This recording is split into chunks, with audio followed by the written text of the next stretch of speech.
അവരെ സംബന്ധിച്ചിടത്തോളം എന്താണ്? അവരെ സംബന്ധിച്ചിടത്തോളം കേരളത്തിലെ വരുന്ന 2026 ഇലക്ഷനിൽ മിനിമം സീറ്റ് പിടിക്കുക. അവർ അധികാരത്തിൽ വരണമെന്ന് ഞാനിപ്പോഴും വിശ്വസിക്കുന്നില്ല. അവരെന്താണ് മിനിമം സീറ്റ് പിടിക്കുക. 2031 പ്രധാനപ്പെട്ട ഒരു ഭരണപക്ഷി പാർട്ടിയായി മാറാൻ വേണ്ടിയിട്ടുള്ള ശ്രമങ്ങളാണ് BJP നടത്തുന്നത്. അതിനെന്താണ്?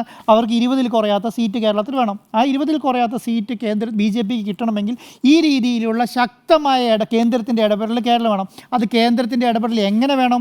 കേന്ദ്രത്തിന് ഡയറക്റ്റായിട്ട് ഒന്നും ചെയ്യാൻ പറ്റില്ല. കേരളത്തിന് ഫെഡറലിസ സംവിധാനത്തിനകത്ത് സംസ്ഥാന സർക്കാരുമായിട്ട് ഒന്നിച്ച് നിൽക്കാതെ അവരോട് എതിർത്തിട്ട് കേരളത്തിൽ ഒന്നും ചെയ്യാൻ പറ്റില്ല.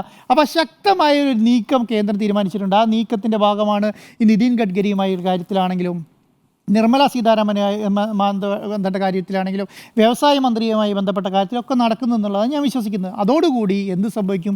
കേരളത്തിലെ രാഷ്ട്രീയം എന്ന് പറയുന്നത് എന്താണോ ഇപ്പോൾ കാണുന്ന നിങ്ങൾ ഇത് ഇങ്ങനെ തന്നെ എഴുതി വെച്ചോളൂ. 2024 മാർച്ച് 2025 മാർച്ചിന് ശേഷവും മാർച്ചിന് മുൻപും എന്ന് പറഞ്ഞ് രണ്ട് രാഷ്ട്രീയമായി കേരളം മാറും. അതാണ് ഇപ്പോൾ നടക്കാൻ പോകുന്നത്. അത് മാറ്റാൻ ആർക്ക് സംഭവിക്കണം? അത് തീരുമാനിക്കേണ്ടത് ആരാണ്?